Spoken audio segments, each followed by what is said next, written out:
Sanjeev Jha ji.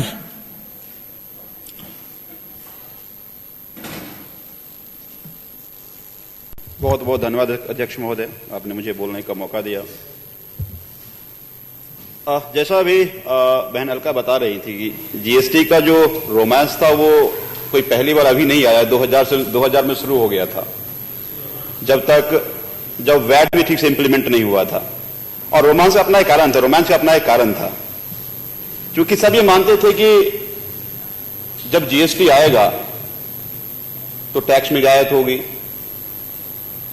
Tax में रियायत होगी, स्पेंडिंग बढ़ेगा, डिमांड बढ़ेगी, निवेश बढ़ेगा, रोजगार बढ़ेगा, ये कैस्केडिंग इफेक्ट से निजात मिलेगी,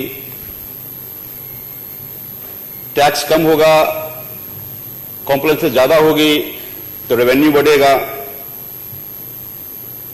व्यापार करना बेहद आसान होगा, व्यापारियों को के हित में होगा। तो इसीलिए लोग प्रतीक्षा कर रहे थे, 17 साल लग गए इसमें। और जब एक मेरी अप्रीहेंशन भी है कि आज ये जो माना जा रहा है कि जीएसटी आने के बाद कोई अलाउद्दीन का चिराग हाथ लग गया, ऐसा नहीं होने वाला है। क्योंकि जब अटल जी के समय, बाद में मनमोहन जी या चिदम्बरम साहब कहते थे कि अगर ये इंप्लीमेंट हो जाता है तो जीडीपी 2% बढ़ जाएगा। लेकिन आज, हालांकि मैं एक चीज की बधाई देता हूं जीएसटी काउंसिल सभी मेंबरों का और सभी राज्य सरकारों का कि जिस तरह से दरें तय की गई है और पारदर्शिता बढ़ती गई है।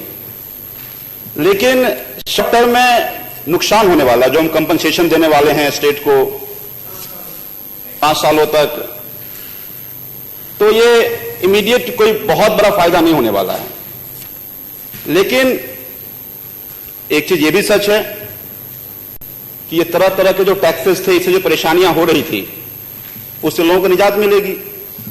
अब एक ही तरह का टैक्स हर जगह, एक ही दर हर जगह रहेगा। तो इसमें जो सबसे इंपॉर्टेंट बात है, अभी बहुत बारीक बात अभी हमारे गोयल साहब कह रहे थे कि ये छोटे छोटे प्रोडक्ट हैं। जैसे लग्जरी की बात कर रहे थे, भाई लाइफ अच्छा और बेहतर होना चाहिए, लेकिन लग्जरी आइटम पे टैक्स स्लैब 28% के स्लैब में रखा गया है। मेरे ख्याल से कल ही बात कर रहे थे, कोई हमारे वो चल रहा था, वर्कशॉप चल रहा था, तो अभी अगर सारे टैक्स को ऐड कर देते, अगर होटल के व्यवसाय में बाकी लग्जरी की जो आइटम्स उसमें, तो टोटल मिला के 20% होता तो महंगा हो गया वो। या आज ही मैंने देखा पेपर में कुछ व्यापारी विरोध कर रहे थे मोटर पार्ट्स पे, में जो स्लैब 28% के स्लैब में रखा गया है, 28% में, जो पहले 15-17% के स्लैब में था। तो मेरा ये कहना है, अमूमन मैं ये देखता हूं कि जिस देश में ये जीएसटी इंप्लीमेंट हुआ है, 15 से 18% से ज्यादा किसी भी देश में ये टैक्स का स्लैब नहीं है। तो इसीलिए अगर ये इंप्लीमेंट होने पर लोग अगर ये मानता था कि ये व्यवसायी या कोई भी लोग कि हमें रियायत मिलेगी, उससे नुकसान ना हो, ये जिम्मेदारी है जीएसटी काउंसिल के सभी मेंबरों का। और मैं अपने वित्त मंत्री के जरिए मैं चाहूंगा कि ये बात वहां तक पहुंचे। दूसरा जो सबसे महत्वपूर्ण बात है और जिस पर मुझे चिंता है कि जीएसटी काउंसिल की नेटवर्किंग को देख रहा है जीएसटीएन में मैं एक आर्टिकल कहीं पढ़ रहा था, इसमें प्राइवेट जो एंटिटी हैं उनका इन्वेस्टमेंट 51% है, गवर्नमेंट का स्टेक 49% है, और अभी तक 4000 करोड़ रुपया लग चुका है। और मैं बताऊं आपको कि इसमें इन्वेस्ट करने वाली एक कंपनी है जिसपे पहले से ही सर्विस टैक्स के चोरी का मामला बनता है, और सीएजी ने कहा था कि हम इसकी जांच करना चाहते हैं, लेकिन उसको जांच नहीं करने दिया गया। जीएसटीएन के जांच सीएजी नहीं कर सकती है, ऐसा केंद्र सरकार का के जरिए प्रावधान किया गया है।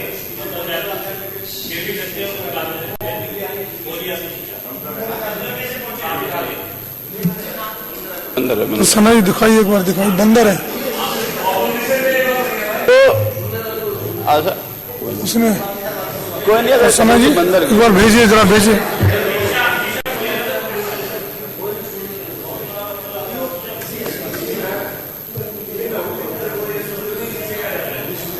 हाँ हाँ ओबियसली नो कमेंट्स प्लीज। हमारी चिंता जानने के लिए आए। राजेश जी मैसेज अब उधर जरा ध्यान छोड़ दें, मैसेज चला गया प्लीज। सीरियस चलिए जी झा जी चलिए। ये अध्यक्ष महोदय देखिए, ये बहुत गंभीर मसला है। तो जीएसटीएन के को ऑडिट करने से सीएजी को रोका जा रहा है। हालांकि इसमें इन लोगों की महारत है। आप पता होगा कि अभी कुछ दिन पहले जब वॉलंटियर वीडीएस से कितने पैसे आए इसकी ऑडिट की बात भी सीएजी ने कहा था, को मना कर दिया गया। तो मेरा यह कहना है कि सीएजी एक ऐसी एजेंसी है जिसके बारे में अंबेडकर साहब जब संविधान निर्माण उधर थोड़ी देर ध्यान छोड़ दीजिए, वो गए हैं, सुरक्षा गार्ड चले गए हैं। डॉक्टर अंबेडकर ने कहा था कि सीएजी सुप्रीम कोर्ट से ज्यादा महत्वपूर्ण संस्था है और इसे केंद्र और राज्यों के राजस्व को प्रमाणित करने का संवैधानिक अधिकार है। तो मेरा यह कहना है कि उसके संवैधानिक अधिकार से रोका जा रहा है। दूसरा जो गंभीर मसला है, जो मैं अपने वित्त मंत्री के जरिए मैं चाहूंगा कि ये काउंसिल में चर्चा हो, जिसके बारे में हालांकि अप्रीहेंशन आपने भी जताया था और बाकी मेंबरों ने कहा है, और मैं चाहता हूं कि सेंस ऑफ हाउस बन के वहां जाए कि रियल एस्टेट और अल्कोहल को किस लॉजिक से उसको बाहर रखा गया है। हालांकि आपने भी कहा था और हम सब लोग मानते हैं कि ये रियल एस्टेट और अल्कोहल को बाहर रखने में कोई कॉन्स्पिरेसी तो नहीं है। क्योंकि सबसे बड़ा करप्शन कहीं है तो वाइन में है। दिल्ली में ब्रांड कुछ और है, हरियाणा में कुछ और है, यूपी में कुछ और है, पंजाब में कुछ और है। तो इसका मतलब है कि क्या कोई लॉबी इस पे हावी तो नहीं हो गई है। तो मेरा यह कहना है कि हमारे वित्त मंत्री चर्चा करेंगे ही करेंगे, और आप इस हाउस का सेंस भी जाए वहां, ये पूरा हाउस ये चाहता है कि किसी भी तरीके से, क्योंकि आप देखिए कारोबार में कई सारे बड़े पावरफुल लोग, नेता मंत्री इन्वॉल्व हैं और स्टेट के लोग हैं। तो किसी तरह से अगर या तो अलग रखने का कारण किया या कोई समय सीमा है, और अगर समय सीमा नहीं है तो लॉजिक क्या था।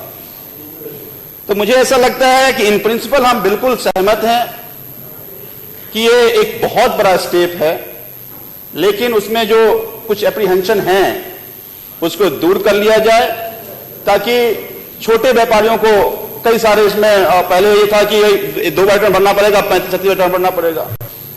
जो छोटा व्यापारी है उसके लिए वो मैच करने के लिए कंप्यूटर रखना पड़ेगा, एक साथ में एक एम्प्लॉय रखना पड़ेगा, वो रोज अपना ऑनलाइन मैच करता रहे, तो वो भी ठीक से और अपना व्यापार चला पाए, उसी को व्यवस्था की जाए। और ऐसा किया गया तो मैं मानता हूं कि क्रांतिकारी कदम होगा। बहुत बहुत धन्यवाद। बहुत बहुत धन्यवाद। अनिल वाजपेयी जी।